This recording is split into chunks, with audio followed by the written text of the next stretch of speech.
वन्दित्वा सर्वसिद्धे ध्रुवमचल मनोवमं गतिं पत्ते वोच्छामि समय पाहुड मृणमोसुद केवली भणिदम् ध्रुव अचल अनुपम सिद्ध की कर वंदना में स्वपरहित यह समय प्रावृत कह रहा श्रुत केवली द्वारा कथ।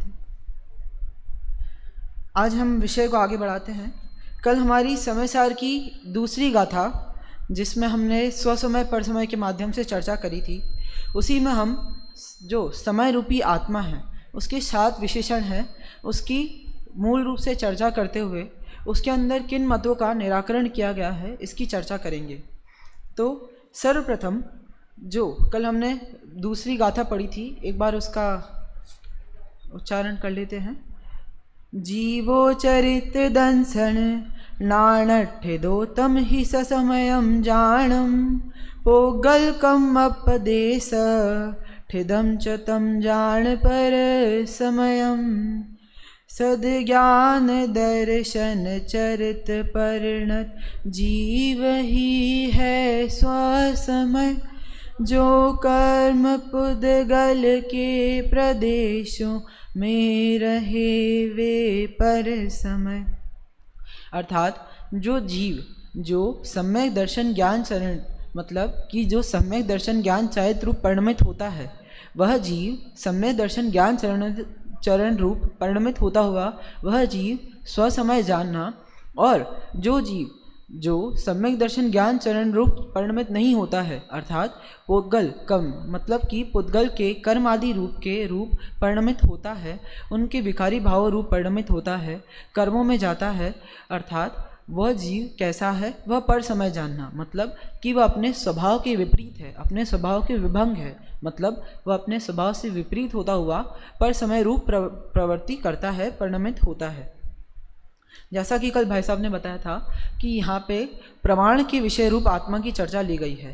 तो इधर वस्तु प्रमाण विषयम अभेद अखंड वस्तु की जो चर्चा करते हैं वह प्रमाण का रूप में ली जाती है, जिसमें द्रव्य गुण पर्याय भी हैं, अर्थात जो पर्याय द्रव्य में शामिल करके बात करते हैं वह प्रमाण का विषय होता है, और जो पर्यायों से अभेद अखंड एक ध्रुव आत्मा की चर्चा करते हैं वह द्रव्य दृष्टि का विषय रूप आत्मा जो हम स्वयं है वह होता है। तो यहाँ प्रमाण रूप आत्मा की चर्चा ली गई है, तो उसी को विभिन्न मतों के खंडन द्वारा प्रमाणित किस प्रकार किया गया है आज हम अनुशीलन के माध्यम से वह जानेंगे।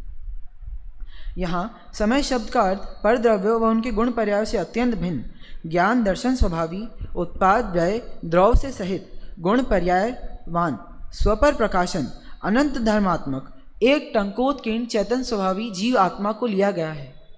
अब हम सर्वप्रथम देखते हैं कि कल जो पहला विशेषण आया था उत्पाद व्यय द्रव युक्त, अर्थात इससे किसका निराकरण किया गया है, तो आत्मा उत्पाद व्यय द्रव सहित है। यह सभी को पता है कि वो प्रतिक्षण उत्पाद होता है, प्रतिक्षण उसका विलय होता है, और द्रव्य आत्मा उसमें प्रतिक्षण द्रव्यत्व कायम रहता है।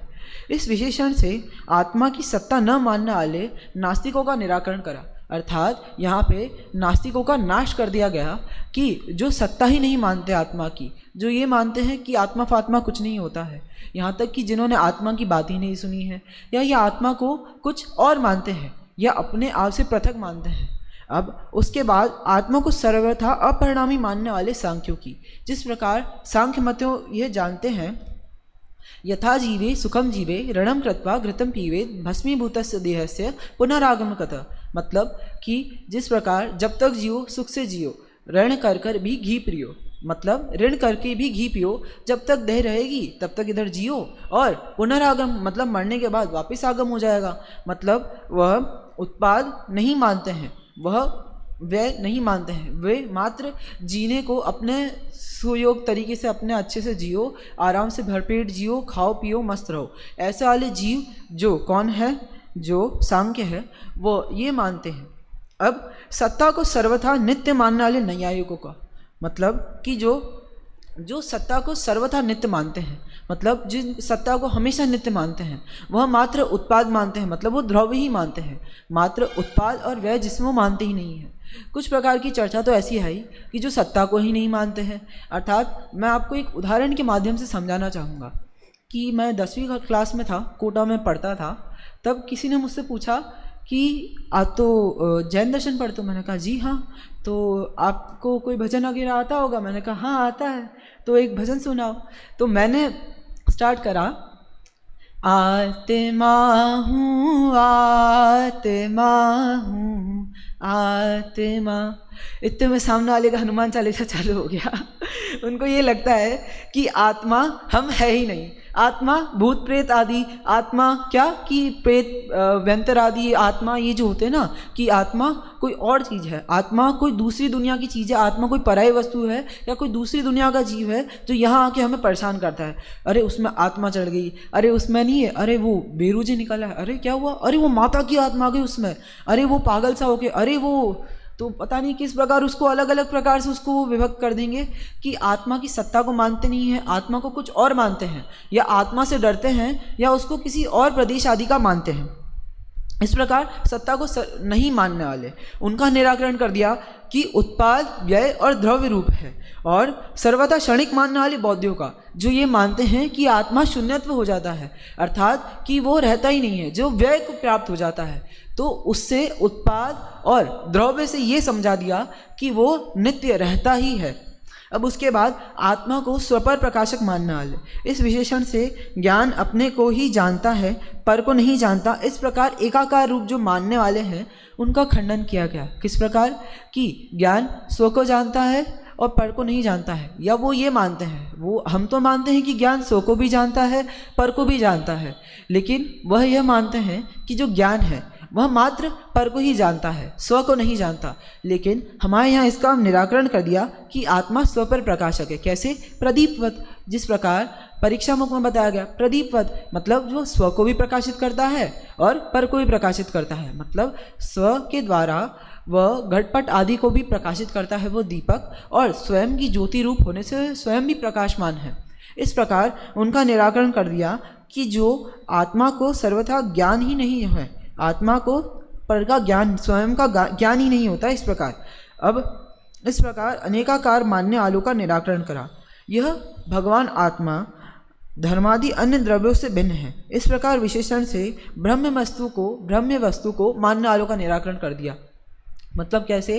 कि वो ये मानते हैं कि जो चीज़ व्यय को प्राप्त होती है वह जाके ब्रह्मा में समझ आती है। जैसे कि मीराबाई का उदाहरण देते हैं कि वो जो कृष्णा की भक्ति करते करते करते करते वो उन्हीं में समा गई, मतलब कि वह जो है ब्रह्म वस्तु में समा जाते हैं, वैकुंठ में चले जाते हैं। ऐसा अन्यमति बहुत मानते हैं कि वो जो है वो उनमें ही जाके समा गई, अर्थात वो ब्रह्म वस्तु में लीन हो गई। लेकिन यह भगवान आत्मा धर्मादि अन्य द्रव्यों से अत्यंत भिन्न है, तो वह दूसरों में कैसे मिल सकता है? 6 द्रव्यों में रहता हुआ भी, एक प्रदेश में एक प्रदेश रूप अवगाहन होता हुआ भी वह उनसे अत्यंत भिन्न है। अर्थात जिस प्रकार कि आप दूध में बहुत सारा पानी मिला दे, लेकिन जब आप दूध को उबालेंगे तो क्या होगा कि दूध को उबालने पे क्या होगा कि जो पानी है उसको क्या होगा, वो पानी मिले को प्राप्त हो जाएगा, वो भाप बन के उड़ जाएगा, और आत्मा जो दूध है वो रह जाएगा। उसी प्रकार जो शरीर आदि है एक क्षेत्र अवगाह रूप जिसमें परद्रव्य के साथ होता है, लेकिन फिर भी वो कैसा है कि वह हमेशा एक ज्ञायक भाव मात्र ही है। मतलब ये भगवान आत्मा उनसे अत्यंत भिन्न ही है, अत्यंत विलक्षण ही है। मतलब कि वह उनमें कभी मिलता नहीं है, मिलता है तो उसकी तरह होता नहीं है, और होता है तो वो भगवान आत्मा नहीं है। इस प्रकार जानना, जैसे कि यह जीव आत्मा अगर पुद्गल रूप परिणमे, और अगर पुद्गल रूप परिणमे तो पुद्गल रूप परिणमेगा तो वो पुद्गल कहलाएगा, लेकिन अगर वह जीव पुद्गल रूप परिणमेगा तो वह जीव पुद्गल कहलाएगा, वह जीव नहीं कहलाएगा, क्योंकि जीव का स्वभाव तो नित्य ज्ञान दर्शन चेतना स्वभावी है। और अगर वह जीव स्वरूप नहीं परिणमेगा, पुद्गल रूप परिणमेगा, तो वह जीव कैसा हो जाएगा? वह जीव तो पुद्गल हो जाएगा, तो वह स रहेगा नहीं। इस प्रकार यहाँ पे ये बता दिया गया कि यह भगवान आत्मा धर्मादि अन्य द्रव्यों से अत्यंत भिन्न है। अर्थात ये जो धर्मादि द्रव्य हैं इनसे अधर्मादि द्रव्य, मतलब पुद्गल, धर्म, अधर्म, आकाश, काल, ये जो बाकी के 6 द्रव्य हैं इनसे अत्यंत भिन्न है, एक चैतन्य स्वभाव वाला ही है। अब इसके बाद हम आगे की चर्चा पे आ जाते हैं कि स्वसमय पर समय।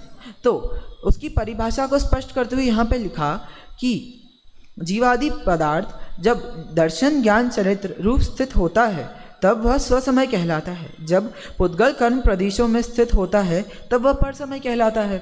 अब इसको आगे क्लियर करते हैं, स्पष्ट करते हैं कि तात्पर्य यह है कि जब यह गुण पर्यायवान जीव द्रव्य अपनी त्रिकाली ध्रुव निस्वभाव भगवान आत्मा में अपनापन स्थापित करता है, उसी में अपनापन जानता है, मानता है, उसी में रमण करता है। मतलब कि अपना जानना, मानना, रमण करना किसमें? स्वयं में। तो स्वयं में अपना जानना, मानना, रमण करता है तो उससे क्या हो जाता है कि वह भगवान आत्मा पुद्गल कर्म के उदय आदि जो प्रसंग है, पुद्गल कर्मों से विलक्षण हो जाता है, पुद्गल कर्मों से हट जाता है, अलग हो जाता है और किस में चला जाता है? स्व में चला जाता है। तो वो क्या हो जाता है? स्व समय हो जाता है। कैसा हो जाता है कि वह पुद्गल आदि जो द्रव्य कर्म, भाव कर्म, नौ कर्म है उनसे हटता है और किस में चला जाता है? ज्ञान, दर्शन, चारित्र रूप जो अपना स्वभाव है उसमें परिणमित होता है। तो वो कैसा हो जाता है कि वह स्वरूप परिणमित हो जाता है, इसलिए वह स्वसमय हो जाता है।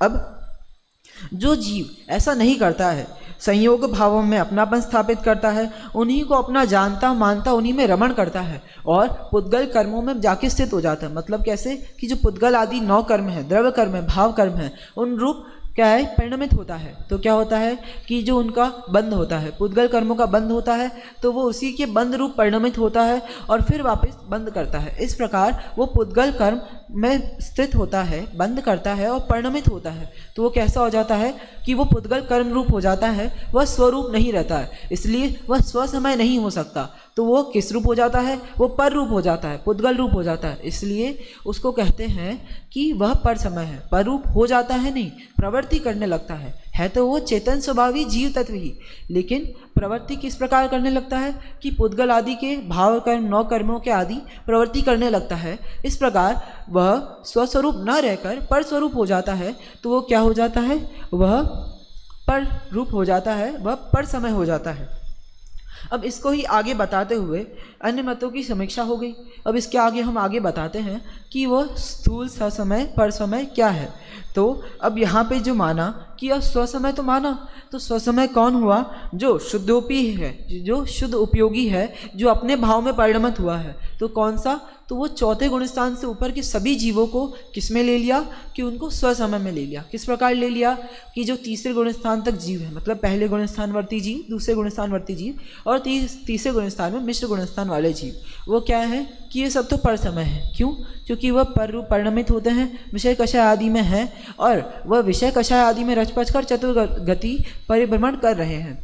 इस प्रकार वह तो हो गए पर समय, लेकिन उसके बाद उनसे जो हट चुके हैं, जो स्वसमय आ चुके हैं, जो अपनी आत्मा रूप परिवर्तित कर चुके हैं, जिनका दर्शन ज्ञान चरित्र जो है स्व रत्नात्रय रूप परिणमित हो चुका है, स्वरूप परिणमित हो चुका है, वह क्या हो गए? वह स्वसमय हो गए। कौन से? चौथे गुणस्थान से आगे के सभी जीवों को लगा लेना, अर्थात चौथे गुणस्थान से 14वें गुणस्थान तक, अर्थात सिद्ध पर्यंत, उसके साथ सिद्ध को भी लेना।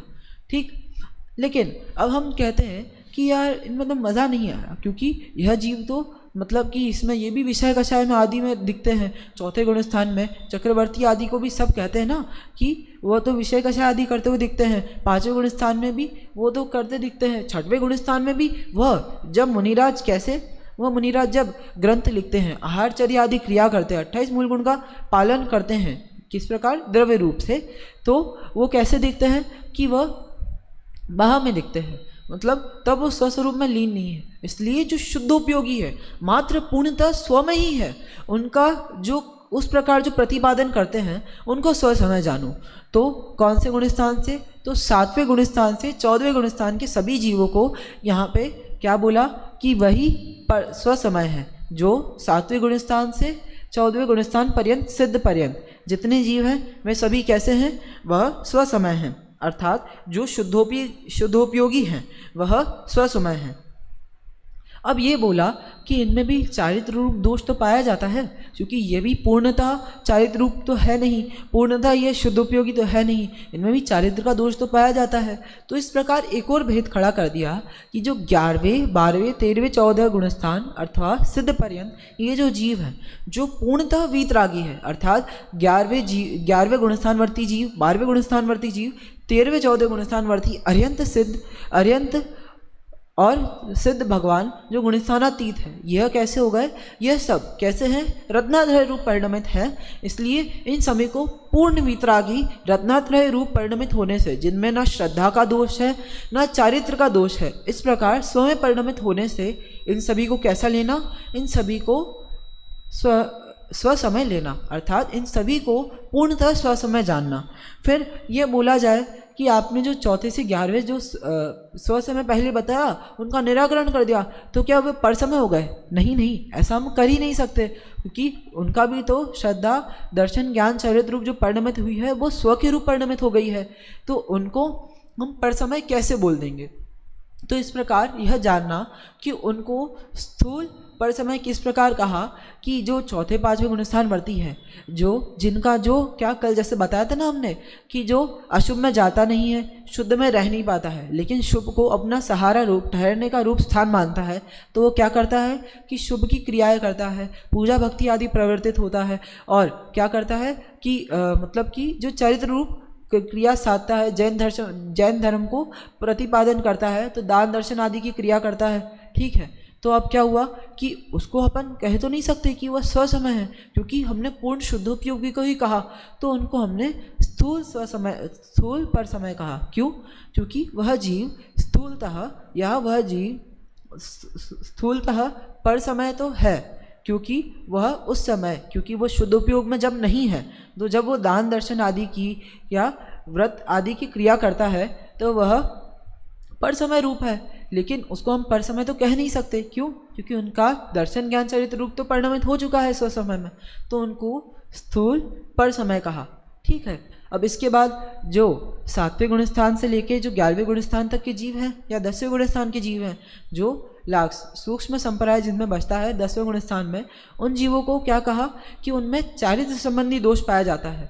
तो अब ये जो 4, 5 और 6वें गुणस्थान वर्ती जीव है ना, ये क्या हो सकता है कि अगर ये विषय कषाय रूप परिणमित हुए तो ये क्या हो सकता है कि गुणस्थान गिरा सकते हैं, अर्थात जो ये शुद्ध में रहते हुए वापस किस में आ सकते हैं? शुभ में आ सकते हैं। इसलिए इनको चारित्र रूप वो बोला कि चारित्र रूप से परिणमित, मतलब इनके अंदर चारित्र रूप की जो है दोष पाया जाता है, इनके अंदर चारित्र रूप की पूर्णतः विशुद्धि नहीं पाई जाती है, इसलिए इनको चारित्र रूप से क्या बोला कि परिणमित होते तो हैं स्वसमय रूप, लेकिन इनके अंदर चारित्र रूपी दोष है, इसलिए इनको सूक्ष्म पर समय कहा। किस प्रकार कि इनके अंदर चारित्र रूपी दोष है, तो वो 10वें गुणस्थान से जाके गिरेगा तो वापिस 6वें में आ जाएगा ना। इस प्रकार क्या बोला कि वो जो चारित्र रूप से गिरा और चारित्र रूप से गिर के किस में आ जाएगा? 6वें में आ जाएगा। इस प्रकार इसको स्वसमय तो हम कहेंगे, लेकिन इसको हम स्थूल पर समय कहेंगे, सूक्ष्म पर समय कहेंगे। स्थूल पर समय तो किसको कहेंगे? 4, 5, 6वें गुणस्थान वर्ती को, और 7वें से जो 10वें है